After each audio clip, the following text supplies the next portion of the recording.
जय मंगल गौरी देवी, जय मंगल गौरी देवी, दयजूडुमु तल्लनि तल्ली, जय मंगल गौरी देवी।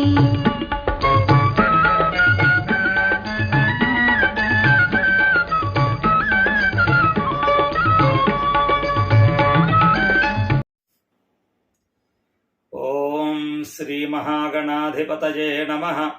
ओम श्रीमात्रे नमः। శ్రావణ మాసంలో స్త్రీలందరికీ కూడా ఉపయోగకరంగా ఉండడం కోసం శ్రావణ మాసంలో వచ్చేటువంటి ప్రధానమైనటువంటి వ్రతం అయినటువంటి శ్రావణ మంగళవార వ్రతం యొక్క విధి విధానాలు, కథ ఇత్యాదుల గురించి ఒక్కసారి తెలుసుకోవడం కోసం మనం ఈ యొక్క సమావేశం ఏర్పాటు చేసుకున్నాం. ఈ వీడియోలో మీకు శ్రావణ మంగళవారం యొక్క వ్రతాన్ని ఎలా ఆచరించాలి, దాని నియమాలు ఏమిటి, శ్రవణ మంగళవారం యొక్క కథ ఏమిటి అనేటువంటి విషయాలని మీకు విపులీకరంగా అందరికీ అందివ్వడం జరుగుతోంది. కాబట్టి తప్పకుండా ఇదందరికీ ఉపయోగకరంగా ఉంటుంది అని భావిస్తూ ఇక మనం కార్యక్రమంలో ప్రవేశించినట్లయితే, శ్రావణ మాసంలో వచ్చేటువంటి మంగళవారాలు ఎన్నైతే ఉన్నాయో అన్ని మంగళవారాలు వివాహమైనటువంటి స్త్రీలు కొన్ని వర్ణములలో వారి వారి ఆచార కుటుంబ ఆచారం రీత్యా ఆచరించేటువంటి వ్రతం శ్రావణ మంగళవారం వ్రతం. దీన్ని శ్రావణ మాసంలో మంగళవారం నాడు ఆచరిస్తూ ఉంటారు.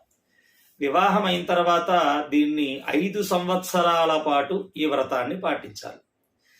వివాహమైనటువంటి మొదటి ఏడు అంటే వారికి వివాహం శ్రావణ మాసంలో అయినట్లయితే, ఆ శ్రావణ మాసంలో కొన్ని మంగళవారాలు అప్పటికే అయిపోయినట్లయితే, ఆ ఒక మంగళవారం శ్రావణ మాసంలో పట్టించిన ఆ అన్ని మంగళవారాలు పాటించకపోవడం వల్ల ఆ శ్రావణ మాసం వారికి లెక్కలోకి రాదు. కానీ ఆ శ్రావణ మంగళవారం దాటపెట్టుకుంటే మళ్ళీ రెండో ఏడు ఈ వ్రతాలు నోములు ప్రారంభం చేయకూడదు. కాబట్టి ఆ ఉన్న ఒక్కల మంగళవారం ఆ వ్రతం పట్టించి ఆ రెండో ఏడాది నుంచి 2, 3, 4, 5, 6 ఈ ఏళ్లలో 5 సంవత్సరాలు పూర్తయ్యేట్లుగా చేసుకునేట్లుగా అలా చేస్తూ ఉంటారు.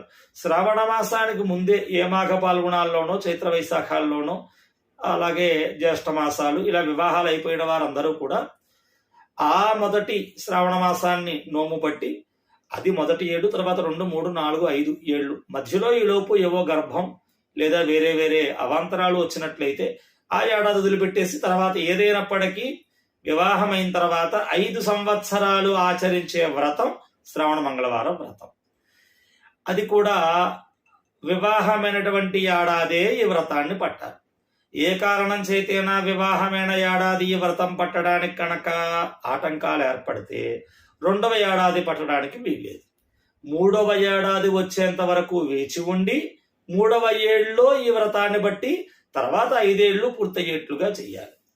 దీనికి ఆ శ్రావణ మాసంలో వచ్చే అన్ని మంగళవారాలు ఆ వ్రతాన్ని నోచుకోవడం, వారినాలు ఇచ్చుకోవడం జరగాలి. వీటిల్లో మధ్యలో ఏదన్నా ఒక మంగళవారం ఆటంకం వస్తే ఆ తర్వాతి మంగళవారంలో ఈ వ్రతంలో చేయవలసిన నియమాలన్నీ కూడా దానిలో ఆ సంఖ్య పూర్తి చేసుకుంటూ చేసి దాన్ని అలా పూర్తి చేస్తూ ఉంటారు. మరి ఒకవేళ ఆఖరి మంగళవారమే ఆటంకం వస్తే, ఆఖరి మంగళవారం ఆటంకం వస్తే ఏదో 2వ మంగళవారం ఆటంకం వచ్చిందనుకోండి, 3వ మంగళవారంలో ఈ 2వ మంగళవారం ఇవ్వాల్సినటువంటి ఈ వాయనాలు కూడా అందులో కలిపి ఇవ్వడం, ఈ జ్యోతులు కూడా అందులో కలిపి వెలిగించుకోవడం, ఇలా ఏదో చేసుకుంటాం. మరి ఆఖరి మంగళవారం ఆటంకం వస్తే ఏం చేయాలి? తర్వాత మంగళవారాలు లేవు, శ్రావణ మాసం వెళ్ళిపోతుంది కదా అంటే దానికి కూడా మన పెద్దలు ఒక తరుణోపాయం చెప్పారు. వినాయక చవితి వస్తుంది కాబట్టి ఈ ఆఖరి మంగళవారం ఏదన్నా ఆటంకం వస్తే వినాయక చవితి నాడు వినాయక పూజ చేసుకుంటూ ఆ యొక్క గౌరీ పూజ, మంగళ గౌరీ పూజ కూడా వేళ చేసుకుని ఈ ఆగిపోయిన వాయనాలు అక్కడ ఆ వినాయక చవితి నాడు పూర్తి చేసుకుంటే ఆ ఏడాదంతా ఏమీ ఆటంకం లేకుండా పూర్తి అయిపోయినట్టే అని.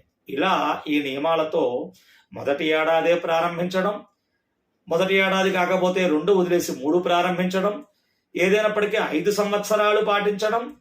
ఈ 5 సంవత్సరాల్లో ఇలా మంగళవారాలు ఏమన్నా ఆటంకాలు వస్తే ఇందాక చెప్పినట్టుగా అలా పాటించడం.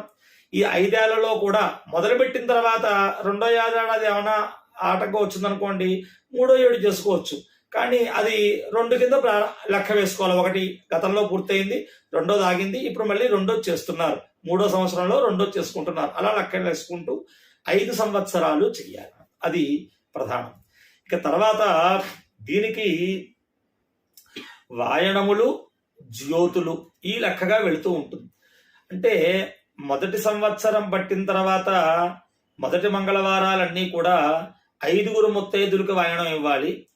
అలాగే ఆ కథ వినేటప్పుడు అమ్మవారి దగ్గర జ్యోతులు కూడా 5 జ్యోతులు వెలిగించాలి. ప్రతి మంగళవారం 5 జ్యోతులు వెలిగించడం, 5గురు ముత్తైదులకు వాయనం ఇవ్వడం, ఆ వెలిగించిన జ్యోతులు తినడం, అది విధానం. ఈ జ్యోతులు ఏమిటి, జ్యోతులు తినడం ఏమిటి, దీని గురించి మా యొక్క ఇంకొక వీడియో విపులీకరణంగా ఉంది, దాంట్లో మీరు చూసుకోవచ్చు. దాని యొక్క లింక్ కూడా దీంతో పాటు పెట్టడం జరుగుతోంది. ఆ జ్యోతుల గురించి ఉండే అనుమానాలు అవన్నీ కూడా దాంట్లో తీర్చుకోవచ్చు. కాబట్టి మొదటి సంవత్సరం 5 జ్యోతులు 5 వాయనాలు, ఇది పెంచుకుంటూ వెళ్ళాలి 5 చొప్పున. 2వ సంవత్సరం 10 జ్యోతులు పెట్టడం, 10 మంది ముత్తైదువులకి వాయనం. ఆ శనగలు, ఆ వాయనం అంటే శనగలు, ఆ పండు, తాంబూలం ఇత్యాదులు, ఆ కాటుక పెట్టిన కాటుక ఇవ్వడం ఇత్యాదులు, పసుపు రాయడం, గంధం కుంకుమ ఇవ్వడం, పువ్వులు ఇవ్వడం, ఇవన్నీ. మొదటి సంవత్సరం 5 జ్యోతులు 5 తాంబూలాలు, 5 వాయనాలు, శనగలు. 2వసారి 10 జ్యోతులు 10 మంది ముత్తైదువులు. 3వ సంవత్సరం 15 జ్యోతులు 15 మంది ముత్తైదువులకు వాయనాలు. 4వ సంవత్సరం 20 జ్యోతులు 20 మంది ముత్తైదువులకు వాయనాలు. ఇలా ప్రతి వారము కూడా ఒక వారం ఆటంకం వచ్చి 2వ వారంలో కలుపుతుంటే దాన్ని కలుపుతూ 20, 20, 40 చేయడం 4వ సంవత్సరంలో అయితే. అలాగే 5వ సంవత్సరం 25 జ్యోతులు 25 ముత్తైదువులకి వాయనం ఇవ్వడం. ఇలా దీన్ని పూర్తి చేసుకోవాలి అని. ఇది ప్రధానంగా ఈ శ్రవణ మంగళవారం యొక్క విశేషం. దీనికి శ్రవణ మంగళవారం నోము నోచుకునేటప్పుడు మంగళవారం శ్రావణ మాసంలో ఎప్పుడు వచ్చిందో ఆ మంగళవారం పొద్దున్నే లేవడం. పూర్వకాలం అయితే నదీ స్నానాలు, కాలవ స్నానాలు చేయడం. ఇప్పుడు మామూలుగా ఇంట్లోనే శుభ్రంగా శుచిగా స్నానం చేయడం, శిరస్సుకి స్నానం చేయడం. స్త్రీ ప్రతినిత్యం శిరస్నానం ఉండదు. ప్రతినిత్యం శిరస్నానం చేయకపోయినా పూజలు పునస్కారాలు చేయొచ్చు. కానీ ఈ వరలక్ష్మి వ్రతాలు, ఈ నోములు నోచుకునే రోజులు వచ్చినప్పుడు మాత్రం శిరస్సుకి స్నానం చెయ్యాలి. కాబట్టి మంగళవారం శిరస్నానం చేయడం, శిరస్నానం చేసిన తర్వాత పట్టుబట్టలు కట్టుకోవడం, ఆ దేవతా ప్రాంగణంలో, ఆ దేవతా పీఠం, ఇంట్లో ఉండే పీఠం దగ్గర చక్కగా పద్మాలు, ఎన్నో సంవత్సరమో ఇందాక చెప్పినట్టుగా ఎన్ని వాయనాలు ఎన్ని జ్యోతులు పెడతామో అన్నేసి పద్మాలు పెట్టుకోవాలి. అక్కడ మనకి పద్మం కొట్టేటువంటి ప్లేట్లు లాంటివి వస్తున్నాయి కదా, పొరవంటి చెట్లతో పెట్టేవారు. ఇప్పుడు అలాగా చిల్లులతో ఉండి పద్మం పడిపోయే ఆ దాని సాధనంతో మొదటి సంవత్సరం అయితే 5 పద్మాలు పెట్టుకోవడం, దాని మీద ఒక పల్లెంలో 5 చనివిడితో జ్యోతులు చేసుకుని అక్కడ పెట్టుకోవడం, ఆవునేయితో ఒత్తులు తడిపి ఆవునేయి ఒత్తులు వేసుకోవడం. ఇలా అలాగే 5గురికి సరిపడా వాయనం ఇవ్వడానికి సరిపడా ఆ శనగలు అవి ఒక బుట్టలో పెట్టి అక్కడ పెట్టుకోవడం. దీనికి కూడా ఏం చేస్తూ ఉంటారంటే, ముందు భోజనాలు అయిన తర్వాత వాయనాలన్నీ పట్టికలు ఇవ్వడం అది చేసేపడం అయితే, ముందు భోజనం చేయకుండా ఇచ్చిన పూర్తి ఫలితం వీరికి వచ్చేయడానికి తల్లికి కానీ వేరే దగ్గర ఉండే ఒక పెద్ద ముత్తైదువుకు కానీ ఎవరికైనా బుట్ట వాయనం అని మొట్టమొదటి పూజ అవ్వగానే మొత్తం బుట్టంతా ఒకరికి వాయనం అందించేస్తే ఆ వాయనం అందరికీ ఇచ్చేసినట్టు అయిపోతుంది. తర్వాత ఎంతమంది కావాలో అంతమందికి దాంట్లోంచి తీసుకుని అందరికీ అందివ్వడం అనేటువంటిది ఉంటుంది. దీంట్లోనే ప్రధానంగా వారి వారి వర్ణాచారాలని బట్టి ఇక్కడ ప్రధానంగా ఆ అన్నం కూడా, అత్యసరు కూడా వాయనంలా ఇవ్వడం అనేటువంటివి కొన్ని ఇళ్లలో ఆచారంగా ఉంది. కాబట్టి ఈ ప్రకారంగా పట్టుబట్టలు కట్టుకుని ఆ పద్మాలు పెట్టుకుని ఆ జ్యోతులు అవి ఆ సంవత్సరాన్ని బట్టి ఏర్పాటు చేసుకుని, ఆ శనగలు అవి ఏర్పాటు చేసుకుని పూజకు కావలసినటువంటి ఈ జ్యోతులు దీపారాధనలు వేరు. ముందు దీపం, పూజకు ముందు వెలిగించుకునే దీపం మామూలుగా పెట్టుకునే విధానం వేరు. ఆ పూజకు వెలిగించుకునే దీపం పెట్టుకోవడం. అలాగే దీనికి ప్రధానంగా తోరం, మీకు అమ్మవారి పూజల్లో ఎప్పుడు తోరం కట్టుకున్నా 9 పోచలు పోసుకుని దారాన్ని 9 పోచలు పోసుకొని పసుపు రాసుకుని దానికి పువ్వులు చక్కగా ముళ్ళు వేసుకుని అలంకారం చేసుకుని, దారపు పోగులు 9 ఉండేట్లుగా, మీరు పువ్వులతో వేసే ముళ్ళు 9 ముళ్ళు వచ్చేట్లుగా, మీ చేతిని బట్టి ఆ చేతికి కట్టుకోవడానికి వీలయ్యేంత 3 చుట్లు వచ్చి, 3 చుట్లు తర్వాత అది చక్కగా ముడొస్తే ఆ శాస్త్ర సమ్మతం. 3 చుట్లు రాకపోయినా 1 చుట్టే వచ్చి ముడేసుకున్నా ఇబ్బంది ఏం లేదు. కాబట్టి ఆ ప్రకారంగా ఆ తోరం ఏర్పాటు చేసుకోవడం, దీపారాధనలు ఏర్పాటు చేసుకోవడం, వస్త్రాలు, యజ్ఞోపవీతాలు, కైవత్తులు, విఘ్నేశ్వర పూజకి బియ్యం, వినాయకుడు, అలాగే అమ్మవారు గౌరీదేవి, ప్రధానంగా గౌరీ ఆ వినాయకుడు రెండు ఉంటాయిగా మనకి, చెక్క గౌరవం శిలా గౌరవం ఉంటుందిగా. ఆ గౌరీ దేవిని ఒక పల్లెలో పెట్టుకుని అక్కడ పూజకు ఏర్పాటు చేసుకోవడం. ఈ తోరాలు తన చేతికి కట్టుకోవడానికి ఒకటి, అమ్మవారి దగ్గర పెట్టడానికి ఒకటి, ఆ కాటుక కథ వింటూ ఉండగా జ్యోతుల మీద కాటుక పడతాం కదా, ఆ కాటుక పట్టేటువంటి గరిటికి కట్టడానికి ఒక చిన్న తోరంగా ఒకటి. ఈ ప్రధానంగా ఈ 3 తోరాలు. అలాగే బుట్టవాయనం ఇచ్చేటువంటి బుట్టవాయనం అందుకునే ముత్తైదుకో తోరం ఇవ్వాలి. కాబట్టి బుట్టవాయనం ఇచ్చే ముత్తైదుకో తోరం, తను కట్టుకునే తోరం, దేవుడికి పెట్టే తోరం, గరిటికో తోరం, 4 తోరాలు ఏర్పాటు చేసుకుని మిగతా వాయనాలు ఇచ్చే వారికి తోరాలు ఇవ్వక్కర్లేదు. ఆ ప్రకారంగా ఇవన్నీ చెప్పిన సామానంతా ఏర్పాటు చేసుకోవడం. కుదిరితే చక్కగా బ్రాహ్మణ ద్వారా ఈ కార్యక్రమాన్ని చేయించుకోవాలి. కుదిరితే కాదు, ప్రయత్నపూర్వకంగా వీలైనంత వరకు బ్రహ్మ లేకుండా ఏ కార్యక్రమం చెయ్యొద్దని. కానీ మరి పెద్ద పెద్ద పట్టణాల్లో ఉండేటువంటి వారికి కొంత బ్రాహ్మణుల దగ్గరలో లేనటువంటి వారికి కొంత ఇబ్బంది అవుతుంది. కాబట్టి వారికి వచ్చినటువంటి విధానంలో జాగ్రత్తగా ముందుగా దీపారాధన వెలిగించి విఘ్నేశ్వర పూజా విధానంలో ఆ తిథివార నక్షత్రాలు సంకల్పాలన్నీ చెప్పుకొని శ్రవణ మంగళవారం వ్రతాన్ని శ్రావణ మంగళ గౌరీ వ్రతాఖ్యంగర్మకరిష్యే ఆదౌ శ్రీ మహాగణాధిపతి పూజాంకరిష్యే అనేటువంటి సంకల్పంతో ఆ సంకల్పం చేసి వారి గోత్రనామాలు. ముందు స్త్రీ తెలుసుకోవలసింది, తను పూజ చేస్తున్న భర్త పేరు చెప్పకుండా ఎప్పుడూ తన పేరు చెప్పుకోకూడదు. అసలు ఇంకా లోతుకు వెళితే అసలు తన పేరు చెప్పుకోనే అక్కర్లేదు. భర్త పేరు మాత్రమే చెప్పి ధర్మపత్ని సమేతస్య అంటే సరిపోతుందనే శాస్త్రం చెబుతోంది. కానీ మన యొక్క తృప్తి కోసం ముందుగా భర్త పేరు చెప్పి, గోత్రం భర్త పేరు చెప్పి, తర్వాత మళ్ళీ గోత్రం తన పేరు కూడా చెప్పుకొని దీర్ఘ సౌమంగళ్యాభివృద్ధ్యర్థం అఖండ సౌభాగ్యత సిద్ధ్యర్థం శ్రావణ మంగళ గౌరీ వ్రతాఖ్యంగర్మకరిష్యే అని సంకల్పం. అలాగే ఆదౌ గణాధిపతి పూజాంకరిష్యే అని సంకల్పం. కలశారాధన చేసుకోవడం. చక్కగా విఘ్నేశ్వర పూజ ఆ బ్రాహ్మణుల ద్వారా, బ్రాహ్మణులు అయితే వారే చేయిస్తారు, ఇదంతా నేను చెప్పనే అక్కర్లేదు.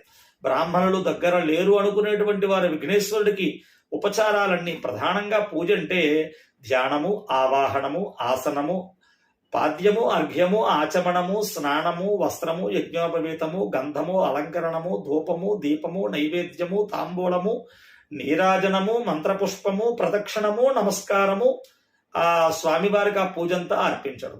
ఈ విధానంగా విఘ్నేశ్వర పూజా కార్యక్రమం అంతా పూర్తి చేసుకుని గణపతి ప్రసాదాన్ని శిరస్సు మీద ధరించి ఆ గణపతిని ఉద్వాసన చెప్పి పక్కన పెట్టి ఆ బియ్యం పళ్ళం పక్కన ఉంచి ఈ వినాయకుడిని లోపల పెట్టి తర్వాత పూజంతా అయ్యాక ఒక్కటి జ్ఞాపకం ఉంచుకోవాలి.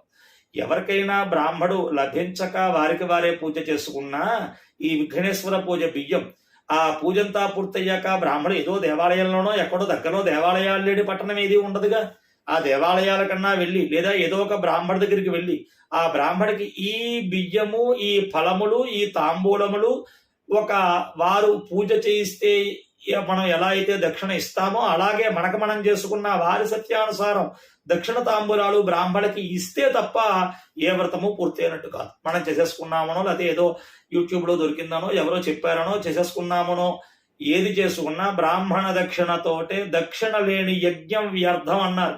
యజ్ఞము కూడా దక్షిణతోటే ఫలితాన్ని ఇస్తుంది. అలాగే పూజైనా పునస్కారమైనా ఏదైనా దక్షిణతోటే ఫలితం. కాబట్టి మనం చేసుకున్నా ఆపత్కాలంలో ఎవరు దొరక్క మనం చేసుకున్నా బ్రాహ్మణ దక్షిణ ఇవ్వాలి. కాబట్టి ఈ బియ్యము ఆ దక్షిణ తాంబూలాలు చివరిని సాయంకాలం సూర్యాస్తమయం లోపు లేదా ఒకవేళ కుదరపోతే మర్నాడైనా, కొందరు అంటే మంగళవారం కాబట్టి ఆ వేళ అవన్నీ ఇవ్వరు కాబట్టి మర్నాడైనా దక్షిణ తాంబూలాలు ఆ బియ్యాలు బ్రాహ్మణులకు ఇవ్వాలి. ఇలా విఘ్నేశ్వర పూజ ఈ ప్రకారం పూర్తి చేసుకుని అనంతరం ఆ గౌరీదేవి మీద పంచామృతాలతో అమ్మకి ప్రతిమాశోధన చేయడం, అమ్మకి కుంకుమ బొట్టు పెట్టడం, ఆ గౌరీదేవికి అక్కడ ఈ అక్షతలు వక్కాడబ్బుతో అమ్మని శ్రీ శ్రావణ మంగళ గౌరీ దేవతాం ఆవాహయామి స్థాపయామి పూజయామి అని ఆవాహన చేసుకోవడం, అమ్మవారికి కూడా ప్రాణప్రతిష్ఠ చేసినట్టుగా అక్షతలు వేయడం, అమ్మవారిని సర్వమంగళ మాంగళ్యే శివే సర్వార్థ సాధకే శరణ్యే త్రియంబకే గౌరి నారాయణ నమోస్తుతే అని అమ్మవారిని ప్రార్థన చేయడం. అనంతరం ఇందాక చెప్పినట్టుగానే ఆ ధ్యాన, ఆవాహన, ఆసన, పాద్య, అర్ఘ్య, ఆచమనీయ, స్నాన, వస్త్ర, యజ్ఞోపవీత, గంధ, అలంకరణ ఈ ఉపచారాలన్నీ చేసి ఇక్కడ ధూపం ఇవ్వడానికి ముందు ఆపు చేసి లలిత అష్టోత్తర శతనామముల చేత గాని, అలాగే గౌరీ అష్టోత్తర నామాలు కూడా దొరుకుతాయి మనకి. ఇప్పుడు మనం మొత్తం అన్ని కూడా మనకి ఆ ఫోన్లో వచ్చేస్తున్నాయిగా. ఆ గౌరీ అష్టోత్తర 108 నామముల చేత గాని అమ్మవారికి కుంకుమ చేత పూజించి పుష్పాలన్నీ అలంకారం చేసి అనంతరం ధూపము, కైవొత్తో, మామూలు దీపము, అలాగే కొబ్బరికాయ కొట్టి అక్కడ అమ్మవారికి పెట్టవలసిన ఆ శనవిళ్ళు అవన్నీ కూడా, ఆ శనగల బుట్ట కూడా నైవేద్యం పెడుతూ, అమ్మవారికి అత్యసర కూడా అమ్మవారికి నైవేద్యం పెడుతూ, అక్కడ చక్కగా అంటే అన్న పదార్థం కూడా అమ్మవారికి నైవేద్యం పెడుతూ, ఫలాలు ఇంకా ఇంకా నివేదనలన్నీ అమ్మవారికి నైవేద్యం పెట్టడం, తాంబూలం, హారతి, లేచి నిలబడి కాత్యాయనాయ విద్మహే కన్యకుమారి ధీమహి తన్నో దుర్గః ప్రచోదయాత్ అని మంత్రపుష్పాన్ని సమర్పించడం, ప్రదక్షిణం, సాష్టాంగ నమస్కారం, అమ్మవారికి ఈ పూజంతా సమర్పించి సర్వం శ్రీ జగదంబ చరణాల విందార్పణమస్తు అని వదిలిపెట్టి అమ్మవారి యొక్క కుంకుమ లలాటము యందు పాపిట యందు మంగళసూత్రాలకి ధరించి పుష్పం శిరస్సు మీద పెట్టుకుని అక్షతలు వేసుకుని అమ్మవారి దగ్గర పూజా ప్రసాదం ఈ ప్రకారం తీసుకుని అనంతరం ఆ దీపాల కింద పెట్టుకున్న జ్యోతులన్నీ వెలిగించి ఆ సిద్ధంగా అక్కడ ఈ పూజంతా జరుగుతున్నప్పుడే అమ్మవారి దగ్గరే ముందుగానే గౌరీదేవి దగ్గర తోరాలు పెట్టుకున్నాం. ఆ తోరాలకి ఈ అష్టోత్తర నామాలతో ఈ అర్చన అంతా పూర్తి. అక్కడ పెట్టినటువంటి ఆ తోరాన్ని శిరస్సు మీద ఈ ప్రసాదం అది పుష్పము కుంకుమ తీసుకున్న తర్వాత తోరాన్ని కూడా తీసుకుని కుడి చేతికి బద్ధనామి దక్షిణే హస్తే అన్నారు.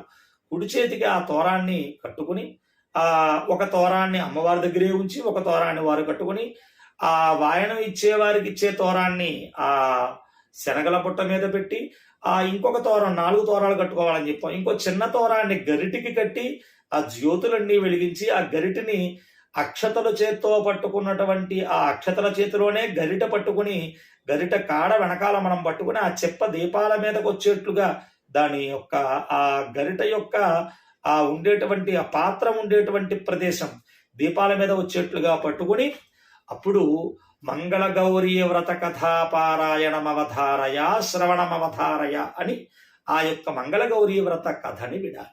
అదిగో ఆ కథని ఇప్పుడు చెబుతున్నాం. ఎందుకంటే ఈ పూజా విధానం అంతా ఇంట్లో పెద్దలు, అత్తగారులు లేదా అమ్మమ్మ గారులు లేదా అమ్మగారు వారి తల్లిగారు ఇలా వారు జరిపిస్తారు. అలాగే ఈ కథ కూడా చక్కగా వారు అందరికీ పుస్తకాలు అందుబాటులో ఉన్నాయి, పుస్తకాలు చూస్తారు. కానీ అసలు ఏ వ్రతానికైనా కథ ఎందుకు వస్తుందయ్యా అంటే విశ్వాసాన్ని కలిగించడానికి. సత్యనారాయణ వ్రతం చేసుకుంటే ఇంత ఫలితం ఉంది, ఆ వ్రతం మొక్కుకుని మానేస్తే భగవంతుణ్ణి మర్చిపోతే ఈ కష్టాలు ఉన్నాయి, జాగ్రత్తగా ఉండండి అని మనం చేసిన దాని మీద ఇంకొంత భక్తి ప్రపత్తులు పెంచడానికి కథ. కాబట్టి మనం ఏదో చదువుకున్న దానికి ఒక విపులీకరంగా విన్నదానికి దాని మీద ఇంకొంత అకుంఠితమైన భక్తి శ్రద్ధలు పుడతాయి. కాబట్టి అందరూ, ఎందుకంటే మనకి నోములు వ్రతాల్లో చెబుతారు మనకి ఏమిటయ్యా అంటే ఏదైనా లోపాలున్నా భక్తిగా చేస్తే ఫలితం పరిపూర్ణంగా వస్తుంది అని. కాబట్టి ఇక్కడ మనం ఎన్నెన్నో పెట్టాలి, అవన్నీ పెట్టామా పెట్టలేకపోయామా కాదు, భక్తి పెట్టామా లేదా.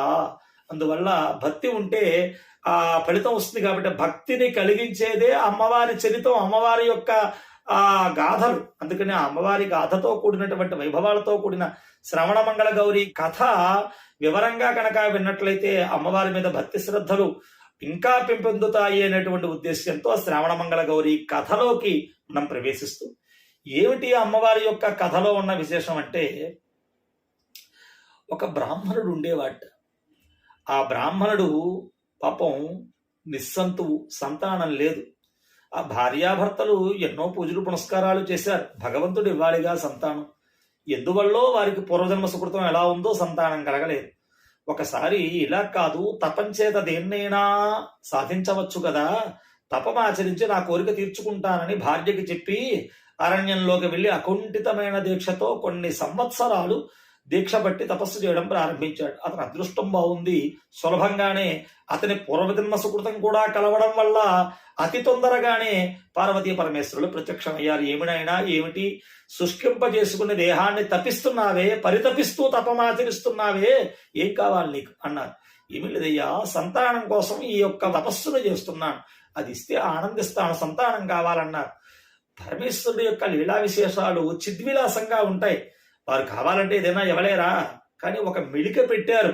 ఇతన్ని పరీక్షిద్దామనో ఇంకా ఏదైనా ఒక అద్భుతమైనటువంటి ఒక అమ్మవారి యొక్క వైభవాన్ని లోకంలో ప్రచారం చేయాలనో, ఏమో వారి ఉద్దేశం ఏమిటో, తర్వాత జరగవలసినటువంటి ఒక అద్భుతమైన వ్రతం లోకానికి అందివ్వవలసిన అవసరం ఉంది. కాబట్టి అది దీంతో జరిగేట్లుగా ఒక మెలిక పెట్టి వారు వరం ఇవ్వడానికి సిద్ధపడ్డారు. ఇస్తామయ్యా, కానీ ఒకటి, దీర్ఘాయుర్దాయంతో ఉంటూ భర్తని కోల్పోయే వైధవ్యాన్ని పొంది ఉండేటువంటి స్త్రీ కావాలా సంతానంగా. దీర్ఘాయుర్దాయం ఉండదు, కానీ గుణవంతుడైన వాడు నీకు మంచి పేరు తెచ్చేవాడుగా ఉంటాడు. కానీ ఎక్కువ కాలం బతకడు, అతి తక్కువ అల్పాయుర్దాయంతో ఉండే పుత్రుడు అది కావాలా? నీకు ఇస్తాం కాని సంతానం దీర్ఘాయుర్దాయంతో ఉంటూ వైధవ్యంతో ఉండే అమ్మాయి కావాలా? అతి తక్కువ వయస్సు మాత్రమే బ్రతికి ఉండి గుణవంతుడే ఉండే పుత్రుడు కావాలా? కోరుకోవయ్యా అన్నారు. ఖిన్నుడైపోయాడు. ఏది కోరతాడు? రెండూ కష్టతరమైనవేనే. తనకి ఏమీ ఎటు తేల్చుకోలేక అర్ధాంగి అన్నారుగా. అందుకే కార్యేషు దాసి కర్ణేషు మంత్రి. తేలని సమస్య ఏమన్నా ఉందంటే భార్యని అడిగే దాంట్లో చాకచక్యంగా బయటపడుతూ ఉండాలి మగవాడు. కాబట్టి భార్య యొక్క సలహా ఆ క్లిష్ట సమయాల్లో తీసుకోమనే శాస్త్రం చెబుతోంది. ఉండండియ్యా నా భార్యను అడిగొస్తానన్నాడు. వెళ్ళాడు. ఏమిటి ఇలా పెట్టారు వారు, ఏమిటో అందులో పరమార్థం తెలియదు, ఏం చేయమంటావంటే ఆవిడ ఆలోచించింది. ఒక మాట చెబుతున్నాను వినండి అయ్యా. పున్నామనరక త్రాయితి పుత్ర. కాబట్టి కడుపున పుట్టి చనిపోయినా పుత్రుడు పుట్టిపోయాడు అంటే మనకు ఉత్తమ గతులు వస్తాయని. అది కాకుండా ఒకటి, మనం ఎప్పుడూ అందరికీ ఆనందాన్ని కలిగించాలి. వారు కుమార్తెనిస్తానంటున్నారు, ఇచ్చినా ఆమెకు దుఃఖం కలిగించే మార్గాన్ని చెబుతున్నారు. భర్త చనిపోతాడు అంటున్నారు. అంటే మనం కుమార్తెను కోరుకుంటే ఒక ప్రాణిని మన యొక్క సంతానం కలగాలి అనే కోరిక కొద్దీ అమ్మాయి పుట్టాలని కోరుకుంటే, ఎక్కువ కాలం మన దగ్గర ఉంటుంది కదా అని కోరుకుంటే, ఆ అమ్మాయి మనం కోరిన కోరిక వల్ల వారు ముందే చెబుతున్నారు భర్త ఉండడని. మన కళ్ళ ముందే భర్త లేకుండా ఏడుస్తూ ఉంటుంది. అంటే మనం ఎక్కువ కాలం మనతో సంతానం ఉండాలి అని మనం కోరే కోరిక ఒక స్త్రీమూర్తి దుఃఖానికి కారణం అవుతుంది. భర్త లేకుండా ఆమె ఏడుస్తూ ఉండిపోయేది అవుతుంది. అది మనం చేయొచ్చా? తప్పయ్యా, అలా వద్దు. కాబట్టి ఆ దుఃఖం ఏదో మనం పడదాం. ఆ కుమారుడు పోయిన తర్వాత ఉన్నంతకాలం నవ్వుతూ ఉండి వెళ్ళిపోయేటువంటి కుమారుణ్ణే మనం కోరుకుందాం. ఆ తర్వాత ఉండే దుఃఖం మనం అనుభవిద్దాం. ఎవరిని దుఃఖ పెట్టకూడదయ్యా. అదీ కాక ఒక మాట చెప్పారయ్యా శాస్త్రంలో, ఏకోపి గుణవాన్ పుత్ర నిర్గుణైశ్చ శతైరపి ఏక చంద్ర ప్రకాశేన నక్షత్రై కిం ప్రయోజనం అని ఉంది కదయ్యా శాస్త్రం. గుణవంతుడైనటువంటి పుత్రుడు ఒక్కడు ఉన్నా చాలు, గుణం లేనివారు, గుణహీనులు, దుర్మార్గులు, దుష్ప్రవర్తన కలిగిన వాళ్ళు 100 మంది ఉంటే మాత్రం ప్రయోజనం ఏమిటయ్యా? నక్షత్రాలు ఎన్నున్నా ప్రకాశం చంద్రుడి వల్లే కదా. కాబట్టి గుణవంతుడైన పుత్రుడు వంశాన్ని ఉద్ధరిస్తాడని ఉంది. కాబట్టి తక్కువ కాలమే బతికినా గుణవంతుడైన పుత్రుణ్ణే యమనమని కోరుకోవయ్యా అని చెప్పింది. ఆయన వచ్చాడు, అదే కోరిక కోరాడు. అలాగేనయ్యా వెళ్ళు, నీకు మార్గ మధ్యంలో ఒక మామిడి చెట్టు కనపడుతుంది, అందులోంచి ఒక ఫలాన్ని కోసుకు వెళ్ళు, నీ భార్యకి ఇవ్వి, మీకు ఆ కోరిక తీరుతుంది అని చెప్పారు. పార్వతీ పరమేశ్వరులు అంతర్ధానమయ్యారు. ఈయన బయలుదేరి ఇంటికి వస్తూ ఉంటే అద్భుతమైన ఫలములతో నిండిన ఆ చోత వృక్షం, ఆ మామిడి చెట్టు కనపడింది. దానికి విపరీతంగా అనన్యమైనటువంటి ఎన్నో మామిడి ఫలాలు ఉన్నాయి. ఆశ కదా జీవికి. పాపం అన్ని పళ్ళు కోసుకున్నాడు. ఏమో ఎక్కువ పళ్ళు కోసుకెళ్ళిస్తే ఎక్కువ మంది సంతానం కలుగుతుందేమో అని ఆ ఒడి నిండా, ఆ కొంగు నిండా పట్టుకున్నాడు. గబగబా ఇంటికి వెళ్ళాడు. ఇదిగో ఆ సంతానాన్ని ఇచ్చే ఫలాలు పట్టుకొచ్చాను చూడు అని ఆమెను కొంగు పట్టమని ఆ కొంగులో పోశాడు. ఈయన ఆ కండువా తీసి పోసేటప్పటికీ ఆవిడ కొంగులో ఒక్క పండు మాత్రం మిగిలింది. అన్ని పళ్ళు అదృశ్యమైపోయాయి. ఆ పరమేశ్వరుల యొక్క నిర్ణయం ఇలా ఉంది అనుకున్నారు. ఆ ఫలాన్ని తిన్నారు. ఆమె గర్భవతురాలైంది. చక్కటి బిడ్డ పుట్టాడు. బిడ్డ పుట్టిన వెంటనే అతనికి మామూలుగా ఉండే ఆయుర్దాయం 16 ఏళ్ల వరకు ఏదో ఉంది. కానీ ఈలోపే వీళ్ళకి అది గుర్తు చేస్తూ వీళ్ళకి బాధ కలిగించాలి, వీళ్ళని పరీక్షించాలని యమభటులు వచ్చారు. సరిగ్గా పురుటి స్నానం చేయిస్తూ ఉంటే, ఏమ్మా అల్పాయుర్దాయాన్ని కోరుకున్నారుగా, అల్పాయుర్దాయుడు ఆయుర్దాయం అయిపోయి తీసుకుపోతాం అన్నారు వాళ్ళు. అంటే ఆవిడ చెప్పింది, ఏమిటి నాయనా ఇది, ఆ మాటలు చూసామా, పాకడం చూసామా, ఏం చూసామయ్యా, ఏమిటయ్యా ఇలా అంటే ఎలాగా, కొన్నాళ్ళు మా ఇందు దయించి ఆయుర్దాయాన్ని ఇవ్వండి అన్నారు.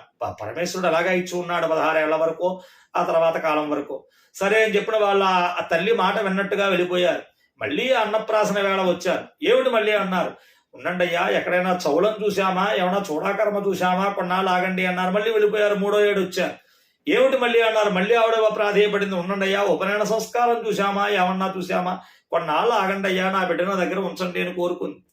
మరలా వాళ్ళు వెళ్ళిపోయారు. ఉపనయన సంస్కారం అయింది. మళ్ళీ వచ్చారు. అలా కాదయ్యా, షోడశవరస అని అన్నారు కదా, కొంతకాలం కొద్ది కాలం ఆ విద్యాబుద్ధులు చూడాలి కదయ్యా. ఏదైనా కుర్రాడు ప్రయోజకుడో ఇంకోటో తెలుసుకోవాలంటే చదువు సంధ్యలు ఉండాలి కదా, కాస్త చదువు చెప్పించేంత వరకు ఆగండయ్యా అంటే వెళ్ళిపోయారు. సరే ఇలా వెళ్ళిపోయి ఇలా ఇలా ఇలా ఇన్నాళ్ళు గడిపింది. అతను ఇంకా ఆయుర్దాయం ఉంది కాబట్టి వెళ్ళాలి. లేకపోతే ఎప్పుడు వచ్చాక ఎవరాగితే ఎవరు బతిమాలితే మాత్రం ఆగుతాడా ఆయన. సరే 16వ ఏట అతని జన్మదిన మహోత్సవాన్ని జరుపుతూ ఆ యొక్క తలంటు పోస్తూ ఆ తల్లి బోరున వినిపిస్తోంది. ఆ కన్నీరు పడుతోంది మీద. చూచాడు, ఏమిటి ఏడుస్తోంది తల్లేనమ్మా, ఎందుకు ఏడుస్తున్నావమ్మా అని బిడ్డ అడిగాడు.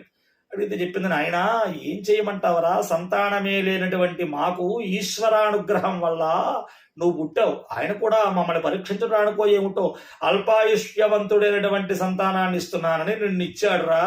ఇన్నాళ్ళు ఏదో లాక్కుంటూ వచ్చాం, ఇక నీ ఆయుర్దాయం పూర్తయిపోవస్తోంది నాయన, నిన్ను మేము కాపాడడం మా వల్ల కాదు, నీ యొక్క వియోగాన్ని భరించలేక నీకు దూరం అవుతామని బాధపడుతున్నావురా అని ఏడిచింది. అంటే అతను మహాజ్ఞానవంతుడే, అప్పటికే చదువు చక్కటి ఆ తల్లిదండ్రుల యొక్క శిక్షణలో పెరగడం వల్ల, దైవభక్తి అన్నీ ఉండడం వల్ల ఓ మాట చెప్పాడమ్మా, ఈశ్వరుడి యొక్క ఆజ్ఞ లేనిదే ఎవ్వరికీ ఏ ప్రమాదము గాని ఏ యోగము గాని కలగదు. మరణం రావాలన్నా ఈశ్వరుడి యొక్క అనుగ్రహం ఉండాలి, అలాగే ఒక ఉన్నతిని పొందాలన్నా ఈశ్వరానుగ్రహం ఉండాలి. కాబట్టి ఈశ్వరుని యొక్క అనుగ్రహాన్ని పొందిన వాడికి ఏ భయాలు ఉండవు. నేను ఆ ఈశ్వరారాధన చేసి ఈశ్వరుణ్ణి మెప్పించి మీ యొక్క బాధని తొలగించే ప్రయత్నం చేస్తానమ్మా. పరమేశ్వరుడు సాక్షాత్తు కొలువు తీరిన ఈ భూమి మీద ఉండేటువంటి మహాపుణ్య క్షేత్రం కాశీ, ఆ వారణాసి వెళ్ళి పరమేశ్వరుని ఆరాధించే ఆజ్ఞయమ్మా, నేను దీర్ఘాయుర్దాయవంతున్నే తిరిగి వస్తాను, బెగ్గబెట్టుకోకు. ఎక్కడున్నా మృత్యువు రాకమానదు. ఆ మృత్యువే నాకు రావలసి ఉంటే నీ దగ్గర ఉండి చనిపోవడం కంటే కాశీ వెళ్తాను, అక్కడ శివారాధన చేస్తాను, ఆయన అనుగ్రహం వల్ల మృత్యువు దాటవచ్చు. లేదు, చనిపోయిన కాశ్యాంతే మరణానుముక్తి కదా. కాబట్టి ఎలాగా మరణం రాక తప్పదన్నప్పుడు కాశీలో పోను చనిపోతాను, అక్కడ ముక్తేనా వస్తుంది. లేదు, పరమేశ్వర అనుగ్రహం కలిగిందా, దీర్ఘాయుర్దాయవంతున్నై మీకు ఆనందం కలిగిస్తూ తిరిగి వస్తాను, పంపించమ్మా అన్నారు. వదలలేక మొత్తానికి అతను చెప్పిన మాటల్లో న్యాయం, ధర్మం, శాస్త్రం ఉంది కాబట్టి తన సోదరుణ్ణి, ఆ తల్లి ఆ పిల్లవాడి యొక్క మేనమామని అతనికి తోడుగా ఇచ్చి, ఇద్దరు వెళ్ళి రండి నాయన అని పంపించింది. ఓ తులసి మొక్క పెట్టుకుంది. ఆవిడ బాధపడుతూ ఉంటే ఆ కుర్రాడు తులసి మొక్క నాటాడు. అమ్మా, ఈ తులసి మొక్క చూసుకోండి, ఇది బాగున్నంత కాలం నేను బాగున్నట్టు, దీనికి ఏమన్నా ఆపద వాటిల్లితే నేను ఇంకా లేను అని తెలుసుకోండి, ఇదే మీకు అని చెప్పని అతను బయలుదేరి వెళ్ళాడు. వీళ్ళు అలా ఎదురు చూస్తూ ఉన్నారు. అతను బయలుదేరి వెళ్తున్నాడు. రాజ్యాలు దాటుకుంటూ, గ్రామాలు దాటుకుంటూ, పట్టణాలు దాటుకుంటూ కాశీ ప్రయాణం చేస్తున్నాడు. అప్పట్లో వెళ్ళడం నడక కదా, మార్గాలుగా అలా వెళ్తున్నారు. వారి యొక్క సాధనాలు ఏవో ప్రయాణ సాధనాలు పెట్టుకొని వెళుతూ ఉండగా ఓ రాజ్యాన్ని చేరుకున్నారు. అక్కడికి కొంతమంది చెలికత్తెలతో ఒక రాజకుమార్తె ఆ వనంలో, వీళ్ళు విశ్రమిస్తున్న ఉద్యానవనంలోకి వచ్చింది. ఆవిడ వాళ్ళందరూ పూలు కోసుకుంటున్నారు. ఏదో రగడ వచ్చింది వాళ్ళకి, ఒక చిరికి చిన్న క్రీడలో, ఒక ఆటలో చిన్న గొడవ వచ్చింది. ఒకళ్ళొకళ్ళు బాధాకరమైనటువంటి దూషణలు చేసుకుంటున్నారు. ఇలా దూషణలు చేసుకుంటూ ఉంటే వారు మాట్లాడిన మాటలు, ఆ దూషణలు వింటూ బాధ కలిగి, ఆగ్రహం కలిగి ఆ రాజకుమార్తె కోసుకున్న పూలబుట్టలో ఉన్న పూలన్నీ నేల మీద పోసి ఇలా అంది, మీరు నన్ను అటువంటి పదాలతో తిట్టకూడదు సుమా, ఎందుకంటే ఇవాళ నేను నా తల్లి అందించిన శ్రావణ మంగళవార వ్రత ఉద్యాపన ఆ నోము పట్టినటువంటి ఆ తల్లి నాకు ఇచ్చినటువంటి వాయనాన్ని పట్టి ఉన్నాను. ఆ వాయనం పట్టిన వాళ్ళకి ఎన్నటికీ వైధవ్యం రాదు. మీరు నాకు ఆ వైధవ్యం కలిగేటువంటి దూషణతో కూడినటువంటి తిట్లు తిడుతున్నారు. కాబట్టి అటువంటి తిట్లు నన్ను తిట్టకూడదు, నేను నిత్య సుమంగళిగా ఉంటాను, నా తల్లి నాకు ఇచ్చినటువంటి వాయన ఫలితం అది అని ఆ గౌరీదేవి మీద, అమ్మవారి మీద అకుంఠితమైనటువంటి భక్తి విశ్వాసాలతో మాట్లాడుతూ పూలన్నీ నేలవి పోసింది, బుట్టలో ఉన్న పూలన్నీ. ఈవిడ మాట్లాడిన మాటలు సత్యముడుగా ప్రమాణం చూపుతూ కింద పడిన పూలన్నీ ఏ కొమ్మ నుంచి తురించిన పువ్వులు ఆ కొమ్మకి వెళ్ళి ఒక్కసారిగా అలా అంటుకుని మళ్ళీ యథాతథంగా వెళుతూ కనపడ్డాయి. ఆశ్చర్యపోయాడు ఈ కుమారుడు, ఈ బ్రాహ్మణ కుమారుడు. ఇదంతా చూసి ఎంతటి సత్యవాక్యమిది, ఆమె చెబుతున్న ఆ నోము ఎంతటి గొప్పది అనుకున్నాడు. ఇలా ఉండగా ఆనాడే ఆమెకు వివాహం నిశ్చయమై ఉంది. ఆమె వివాహం కోసం జరుగుతున్న ఏర్పాట్లన్నీ, ఆ వివాహం నిమిత్యార్థమే వచ్చిన పెళ్లి కొడుకు ఏదో ఒక భరించరానటువంటి, చెప్పుకోలేనటువంటి రోగంతో ఆ పెళ్లిపేటల మీదకి రాలేకపోయాడు. వచ్చిన వారు వచ్చినట్టుగా వెళ్ళిపోయారు. మళ్ళీ ఇంకో ముహూర్తం పెట్టుకుందాం, ఇప్పుడు కాదు వివాహం అని చెప్పి వెళ్ళిపోయారు. ఈ రాజుగారు అన్ని ఏర్పాట్లు చేసేసుకున్నాడు. రాజ్యం అంతా, ప్రజలంతా అక్కడే ఉన్నారు. హఠాత్తుగా ఇప్పుడు పెళ్లి మండపంలో వివాహం జరగకపోతే మనకి అది అవమానం. ఏదో ఒక, ఎవరు చూడొచ్చారా, రాజుగారు అల్లుడు ఎవరో ఏదో అలా తంతు జరిపించినట్లుగా ఒకరిని ఎవరినో ఒకరిని పెట్టి ఆ వివాహం జరిపించేస్తే తర్వాత అసలు పెళ్లి కొడుకుతో మళ్ళీ చక్కటి వివాహం చెయ్యొచ్చు. ఇప్పుడు మాత్రం పరువు పోకూడదు అనుకున్నవాడై ఎవరైనా ఎరుగు పెళ్లి కొడుకు దొరుకుతాడమో, కాసేపు పెళ్లిపేట్ల మీద కూర్చోవడానికి తీసుకురండి అయ్యా అని భటులను పంపించాడు. ఎవరినో ఒకరిని తీసుకురావాల్సిందే, లేకపోతే మాత్రం మీకు శిక్ష పడిపోతుంది అని ఆజ్ఞాపించాడు. వెళ్ళి అడుగుతుంటే బట్ట ఎరువు ఉంటుంది, వస్తువు ఎరువు ఉంటుంది, కానీ పెళ్లి కొడుకు ఎరువు ఏమిటయ్యా? పెళ్ళి అంటే 100 ఏళ్ల పంట, జాగ్రత్తగా ఉండాలి తప్ప ఇప్పుడుదో పెళ్లిపేటల మీద కూర్చోవడం వచ్చేయడం, తర్వాత అబ్బాయి ఈ పెళ్లి కాదంటే ఎవరు వస్తారయ్యా అంటే ఎవ్వరూ ముందుకు రాలేదు. ఇంకా బాబోయ్ ఆ రాజుగారు ఎవరినో ఒకరు తీసుకెళ్ళకపోతే శిక్ష వేస్తాడని భయపడుతూ వెతుకుతున్నారు. ఇదిగో ఉద్యానవనంలో బ్రాహ్మణ యువకుడు కనపడ్డాడు. ఏమయ్యా నువ్వు ఎలాగా తెల్లారితే ఊరుదులు వెళ్ళిపోయేవాడివే, కాబట్టి ఈ వాడికి మా ప్రాణాలు దక్కించవయ్యా, మా రాజుగారు ఆజ్ఞయ్యా, కాసేపు అక్కడ కూర్చుంటే మా పని అయిపోతుంది బాబు బాబు అని బతిమాలారు, బామాలారు, ఏం చెప్పారో తీసుకువెళ్ళి పెళ్లిపేటల మీద కూర్చోబెట్టారు. సరే వివాహం పూర్తయింది. ఈ రాత్రి భోజనం చేసి పడుకుని వెళ్ళాలన్నారు. ఏదో భోజనం పెట్టారు. పరవాణం తింటూ ఉండగా పాపం అతను ఉంగరం ఒకటి జారి పరవాణంలో పడింది. అది అమ్మాయి తీసి పక్కన పెట్టుకుంది పెళ్లి కూతురు. సరే పడుకున్నారు వీళ్ళిద్దరూ కూడా. అతను నిద్రిస్తూ ఉండగా ఆమె కూడా పక్కన నిద్రిస్తూ ఉంది. నిద్రిస్తూ ఉండగా కలలో వాళ్ళకి ఆ వివాహం చేసుకున్న రాజకుమార్తెకు శ్రావణమంగళ గౌరీదేవి ప్రత్యక్షమై మాట్లాడుతోంది. ఇందాక ఇవాళ మధ్యాహ్నం జరిగిన విషయం అంతా నేను చూచాను. శ్రావణమంగళ వ్రత వాజనాన్ని పట్టినటువంటి భాగ్యశాలివి నువ్వు. ఆ వ్రతాన్ని ఎందుకంటే వ్రతం చేసుకుంటే ఎంత మహిమ ఉంటుందో ఈ వ్రత వాజనాలు అవి పట్టడం కూడా అంతే మహిమ అన్నారు. అందుకే ఎవరన్నా పేరంటాలకి పిలిచినా వాయనాలు ఇస్తామన్నా ఏముంది శనగలే కదా, పసుపు కుంకాలే కదా అనుకోకూడదు.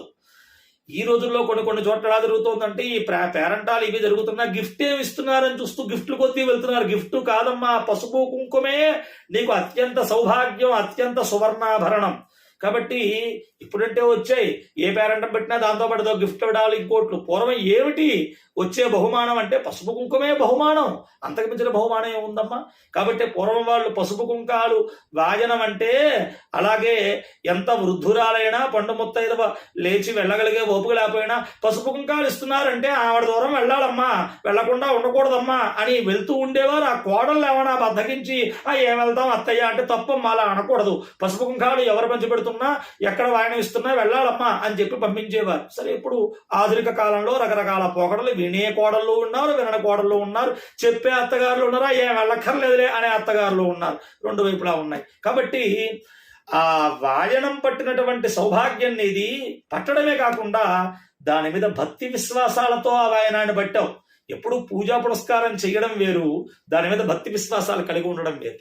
ఆ వాయనం పట్టిన ఆమె ఎంత నమ్మకంగా ఉందంటే చెప్పింది, నేను ఎప్పటికీ వైధవ్యాన్ని పొందను, శ్రావణ మంగళవారం వాయనం పట్టాను, మంగళవార వాయనం పట్టిన వారికి గౌరీ అనుగ్రహం వల్ల పూజ చేసుకున్న వాళ్ళకే కాదు వాయనం పట్టిన వాళ్ళకు కూడా వైధవ్యం రాదు అని మాట్లాడిన నీ మాటలు ఆనందం కలిగించాయి. కాబట్టి చెబుతున్నాను విను. ఏదో కాలం భగవంతుడు నిర్ణయించాడు, పెళ్ళి అయిపోయింది నీకు, నువ్వు కట్టుకున్నవాడు అల్పాయుష్కుడు, వాడు ఇవాళే చనిపోబోతున్నాడు, ఇవాళే మృత్యు వచ్చేస్తోంది సర్పరూపంలో. కానీ మరి నువ్వు నా వాయనం బట్టి అంత అకుంఠితమైన విశ్వాసంతో ఉన్నదానివి కాబట్టి నీకు ఆ వైధవ్య దుఃఖాన్ని తొలగించాలని వచ్చాను, నేను చెప్పినట్టు చెయ్యి. ఆ పాము వచ్చే సమయానికి నీకు ఆ శ్రావణ మంగళవార వాయనం అరిసెలిచ్చినటువంటి పాత్ర ఉంది కదా, ఆ పాత్రలోకి ఆ సర్పాన్ని పట్టి అట్టేబెట్టు. ఆ సర్పం వల్ల నీ భర్తకొచ్చిన మృత్యువు తొలగిపోతుంది, అతను దీర్ఘాయుర్దాయవంతుడవుతాడు, నువ్వు సుమంగళి అవుతావు, ఇలా ఆచరించు అని అమ్మవారే ఆ గౌరీదేవి, మంగళ గౌరీదేవి ప్రత్యక్షంగా వచ్చి ఆ రాజకుమార్తెకి చెప్పింది. దిగ్గున లేచింది ఆవిడ. ఇది కళ అని తెలుసుకుంది. సరే ఏమిటి ఇలా కళ వచ్చింది అనుకుంటూ ఉండగా పాము వస్తూ కనపడింది మంచం దగ్గరికి. అయ్య బాబోయ్, అమ్మవారు చెప్పింది నిజమే అనుకున్నదై, ఎక్కడ ఉంది నా తల్లి నాకు వాయనం ఇచ్చినటువంటి అరిసెలతో ఇచ్చిన పాత్ర అని చూస్తే ఆ ఘటం, ఆ కుండ పైన ఎక్కడో పెట్టుంది. చేతికి అందట్లా మంచం మీద పడుకున్నటువంటి తన భర్త యొక్క తొడ మీద కాలు వేసి పైకెక్కి గమ్మున ఆ పాత్ర అందుకొని భర్త దగ్గరికి వచ్చేస్తున్నటువంటి పాముకి అడ్డంగా పెట్టింది. ఆ పాము వెళ్ళి ఆ కుండలో చేరింది. దానికి వేరే వాసన, దానికి ఏ వాసన కట్టి అరిసెలకు వాసన కట్టించారో ఆ వాసన మళ్ళీ దాని మీద ఆ రివికల గుడ్డ మూత కింద కట్టేసి ఆ పాము నుంచి భర్తను కాపాడింది. సరే తెల్లారింది, ఇంకా ఈమె పడుకునే ఉంది అని ఎవరికి చెప్పకుండా ఏదో ఆ కాసేపు పెళ్లి కూర్చోమన్నారు కానీ ఇదేమీ నిజం పెళ్లి కాదుగా అనే అతని భావన. సరే ఆ మేనమామ అతను కలిశారు, మళ్ళీ ప్రయాణమై వెళ్ళిపోయారు. వాళ్ళు అలా వెళ్ళిపోయిన వెంటనే మళ్ళీ మర్నాడు 2 రోజులు అయిన తర్వాత మళ్ళీ ఈ రాజుగారు అమ్మ అప్పుడేదో ఆ ఆపత్కాలంలో వివాహం చేసాం, అసలు పెళ్లి కొడుకు వస్తున్నాడు, చక్కగా వివాహం చేసుకోవాలి, నీకు ఇతనమ్మా భర్త అని ఏదో మాట్లాడబోతుంటే ఎంత తప్పు మాట నాన్నగారు. స్త్రీకి ఒక్కసారే కదా వివాహం అనేటువంటిది జీవితంలో. కాబట్టి మీరు ఏమనుకున్నా నేను అతన్నే మనస వాచ కర్మణ సర్వదా భర్తగా భావించాను, అతనే నా భర్త. ఇదేమిటమ్మా, ఏదో ఆపత్కాలంలో అలా చేశాం కానీ అతను ఎవడో తెలియదు, ఏ ఊరో తెలియదు, ఎక్కడుంటాడో తెలియదు, అసలు ఎక్కడికి వెళ్ళాడో తెలియదు, ఎప్పుడు వస్తాడో తెలియదు అంటే ఆమె చెప్పింది, ఇటువైపుగా వెళ్ళినటువంటి వారు ఎవరైనా మళ్ళీ ఇటే ప్రయాణం చేసి వెనక్కి వెళ్ళాలి కాబట్టి మీరు ఒక పని చేయండి, ఏడాది పాటు అన్నదానం చేయండి, నేను తాంబూల దానం చేస్తాను. ఈ గ్రామంలోకి, ఈ రాజ్యంలోకి అన్యులు ఎవరొచ్చినా మన ఇంట భోజనం చేసే వెళ్ళాలి అనే నియమం పెట్టండి, అప్పుడు ఆ వచ్చిన వారిలో నేను గుర్తుపడతాను అని ఆ ప్రకారం చేస్తున్నారు. సరే, వీరు కాశీ వెళ్ళారు, విశ్వనాథుని సేవించారు, కొన్నాళ్ళు ఉన్నారు, మండల కాలం 40 రోజులు అక్కడ ఉన్నారు. మళ్ళీ జాగ్రత్తగా ప్రయాణం చేస్తారు. మళ్ళీ 6 నెలలకో 8 సరిగ్గా మళ్ళీ ఈ గ్రామం నుంచి వెళుతూ ఇదే ఉద్యానవనంలో పడుకున్నారు. ఈయన యొక్క అపమృత్యువు తొలగిపోయింది ఆ గౌరీ అనుగ్రహం వల్ల. కాశీకి ప్రయాణమే వెళ్ళడం, పరమేశ్వరుని తలుచుకోవడంతో పరమేశ్వర అనుగ్రహం అతనికి దక్కేసింది. అందుకే అంటారు, కాశీ వెళ్ళక్కర్లా, వెళ్తాను అనుకుంటేనే ఫలితాలు వచ్చేస్తాయి. అహం కాశీం గమిష్యామి తత్రయవ నివసామ్యహం ఇతి బ్రువాణ సతతం కాశీవాస ఫలం లభేతు. కాశీ వెళ్తాననుకుంటే చాలయ్యా, కాశీలో ఉంటాననుకుంటే చాలు, వెళ్ళకపోయినా ఆ వెళ్ళినా ఫలితం వీడికి వచ్చేస్తుంది అన్నారు. కాబట్టి ఇతని ప్రయత్నమే అతనికి ఫలితాన్ని ఇచ్చేసింది. అదిగో ఆ గౌరీ అనుగ్రహాన్ని పొందిన ఆమెతో వివాహం అవ్వడం, ఆమె ద్వారా ఈ వచ్చిన మృత్యు వెళ్ళిపోవడం. అతను మృత్యుంజయుడైపోయాడు శివానుగ్రహంతో. శివారాధన చేసుకుంటున్నాడు, వెనక్కి వస్తున్నాడు, ఆ ఉద్యానవనంలో పడుకున్నాడు. చెప్పారు, ఏమయ్యా మీరు ఈ ఊరి వాళ్ళ లేరు, మా రాజ్యంలో ఒక నియమం ఉంది, పొరుగురు వాళ్ళు ఎవరు వచ్చినా ఇక్కడ భోజనం చేసే వెళ్ళాలి, లేవండి భోజనానికి నడవండి అన్నారు. బలవంతంగా తీసుకెళ్లి భోజనాన్ని కూర్చోబెట్టారు. సరే, భోజనం పెడుతున్నారు, భోజనం చేశారు, లేచి వెళ్ళిపోదామని వస్తుంటే అమ్మాయి గారి దగ్గర తాంబూలం పుచ్చుకోవాలన్నారు. వెళ్ళి తాంబూలం పుచ్చుకుంటున్నారు. పుచ్చుకుంటుంటే ఆయన చేయి పట్టుకుంది, ఆ బ్రాహ్మణ యువకుడు చేయి పట్టుకుంది. ఇతనే నా భర్త అంది. ఆశ్చర్యపోయారు, ఏమిటమ్మా ఎలా చెబుతావు, నువ్వు అంటే సరిపోయిందా, నువ్వు అంటే గుర్తుపట్టావు, చూసావు అప్పుడు, సరే మరి మాకేమిటి అతనే భర్తని చెప్పడానికంటే ఆవిడ చెప్పుకొచ్చింది. ఇలా జరిగిందంతా చెప్పి, ఆ వేళ అతనికి మృత్యు ఉందంటే ఆ ఘటాన్ని పట్టుకోవడానికి అతను తొడ మీద కాలు వేసి ఎక్కానయ్యా, నేనే కనుక ఆ గౌరీదేవి అనుగ్రహాన్ని పొందిన దాన్నైతే అప్పటి పాదముద్ర ఎప్పటికీ చెరగకుండా అతని యొక్క ఊరువు మీద కనబడుగాక ఆ తొడ మీద అని అమ్మవారిని ప్రార్థించింది. అంతే, ఒక్కసారి అలా పంచి తప్పించేటప్పటికీ అతని తొడ మీద ఆమె పారాణి ముద్రతో ఎప్పటికీ అమ్మవారి అనుగ్రహం వల్ల ఆ తొడ మీద ఆ రాజకుమార్తె యొక్క పాదముద్ర కనపడింది. ఇంకా ఆనాడు నేను సర్పాన్ని పట్టినటువంటి ఘటం కూడా ఉంది, సర్పాన్ని చూపిస్తానని ఆ వాయనం విప్పేటప్పటికీ అది బంగారు సర్పం అయిపోయి అందులో ఉండి కనపడుతోంది. సర్పం అందులోకి వెళ్ళింది, పట్టింది ఈవిడ అనే దానికి నిరసనంగా. ఇక మూడవది, ఆనాడు భోజనం చేస్తూ ఇగో ఆయన ఉంగరమే వదిలేసారు చూడండి కావాలంటే అని తన దగ్గర దాచుకున్న తన భర్త ఉంగరాన్ని పెట్టేపటికి సరిగ్గా సరిపోయింది. ఇన్ని ఆధారాలతో అతనే భర్త అని రాజుగారు నమ్మి మళ్ళీ వైభవంగా వివాహం చేసి మళ్ళీ ఆమె చోత కూడా శ్రావణ మంగళవార గౌరీ వ్రతాన్ని నోయింపజేసి ఆ కాటుక, ఆ వాయనాలు అవన్నీ అందరికీ పంచిపెట్టించి ఆ కాటుకు ఇంకా పట్టుకొని ఆ అత్తారింటికి వధూ గృహప్రవేశం అవ్వడానికి బయలుదేరి వస్తూ ఉంటే భాజాభజిత్రీలతో, ఇక్కడ ఇంట్లో స్థితి ఎలా ఉందయ్యా అంటే, వెళ్ళాడు, ఏడాది అయిపోయింది, ఏమిటో తెలీదు, ఎలా వస్తాడా అనేటువంటి దుఃఖంతో ఏడ్చి ఏడ్చి వీరి కళ్ళు, వారికి నేత్రాలు 2 కూడా పోయాయి, అంధులు అయిపోయారు తల్లిదండ్రులు. అలా ఏడుస్తూ ఉండి ఉండి ఉండి చెప్పారు వెళ్ళి, ఏమమ్మా ఎందుకమ్మా అలా ఏడుస్తూ ఉంటారు, ఇదిగో మీ కొడుకుట చక్కటి రాజకుమార్తెని, అతిరూప సౌందర్యవతిని వెంటబెట్టుకుని బోల్డు ఆభరణాలు, బోల్డు సంపదలతో వస్తున్నాడమ్మా, రాచమర్యాదలతో అనేటప్పటికీ ఎక్కడ ఆశ్చర్యపోతూ వీళ్ళు దుఃఖంగా ఎదురు చూస్తూ ఉంటే, ఆ వచ్చినటువంటి ఆ కోడలు ఆ శ్రావణ మంగళవార కాటుక కూడా తెచ్చినటువంటి కాటుక వారి నేత్రాలకు పెట్టేటప్పటికీ అమ్మవారి కాటుక మహత్యం, పోయిన నేత్రాలు వచ్చాయి వారికి. ఆమెను చూశారు, ఆనందపడ్డారు.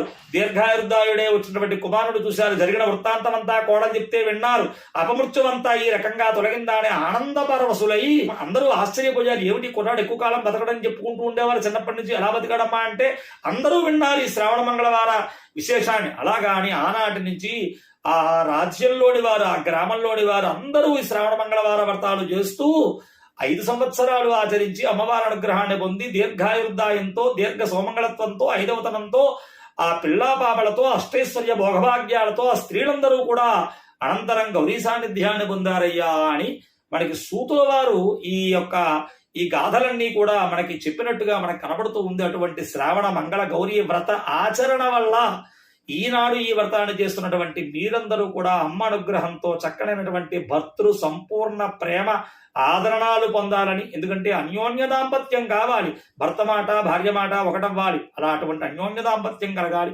చక్కటి పిల్లలు కలగాలి, పిల్లలు యోగ్యులుగా ఉండాలి, లోకానికి, దేశానికి, మీ కుటుంబానికి ఉద్ధరించేటువంటి వారుగా వారు పెరగాలి, దీర్ఘాయుర్దాయవంతులై ఉండాలి. మీరు జీవించి ఉన్నంత కాలం నిత్య సుమంగళిగా దీర్ఘ సుమంగళత్వంతో ఉండి అనంతరం గౌరీ సాన్నిధ్యాన్ని పొందేట్లుగా ఆ మంగళగౌరి అనుగ్రహం మీకు కలుగ్గాక అని అమ్మవారి యొక్క కథని పూర్తి చేస్తూ, ఈ ప్రకారంగా కథ విన్న తర్వాత అంతవరకు ఆ పట్టుకున్న కాటుకని జాగ్రత్తగా వేడి గరిటని పక్కన పెట్టి దాంట్లో కాటుక ఏర్పడి ఉంటుంది.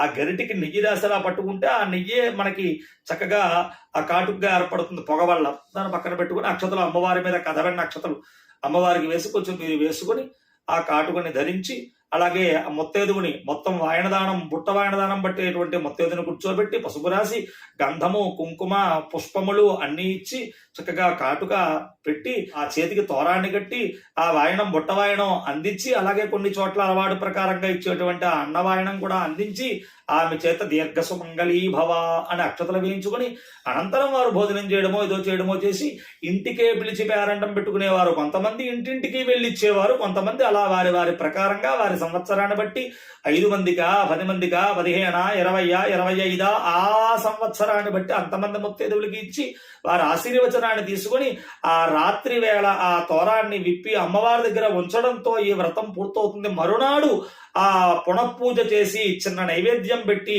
ఆ అమ్మవారిని ఉద్వాసన చెప్పాలి. ఇది శ్రావణ మంగళవారం యొక్క విధి విధానం.